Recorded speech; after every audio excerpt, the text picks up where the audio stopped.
আমি গিয়েছিলাম দেখার জন্য যে পাখিগুলো কেমন আছে। আমাকে দেখে তো সব সময়ের মতো এবারে উড়াল দিল। এই বাচ্চাগুলা এই যে বড় হয়ে গিয়েছে, ছোট ছোট বাচ্চা। ওসব বাচ্চাগুলো কবুতরের বাচ্চার সমানই প্রায়, ছোট অবস্থায়। আর কি সুন্দর, একটার তো মাশাআল্লাহ চোখও ফুটেছে। আমি একটু তাদের আদর করে দিলাম। আর ওই দূরে তার মা বসে রয়েছে ডালে এবং সব কিছু লক্ষ্য করে দেখছে আমি তার বাচ্চাদের সাথে কি করছি না করছি। ওই যে দেখতেছে সে যে আমি কি করছি ও জায়গায় তার বাচ্চাদের সাথে।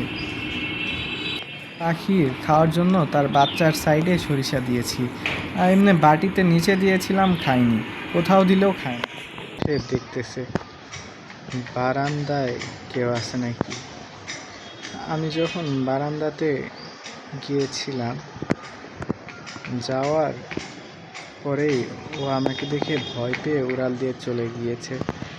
যে গিয়ে ওই গাছের ডালের উপরে বসে রয়েছে।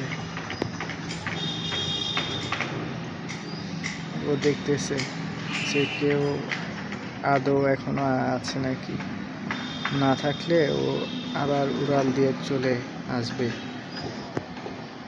আমি সেখানে কিছু খাবার দিয়েছি, সরিষা দিয়েছি। পাখিটি উড়াল দিল, এই যে উড়াল দিল।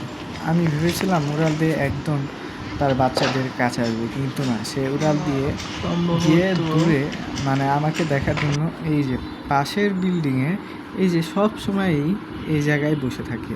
হয়তো বা ছেলেটা এই জায়গায় বসে থাকবে, না হয় মেয়েটা। এই যে জায়গায় ওদের বাসা।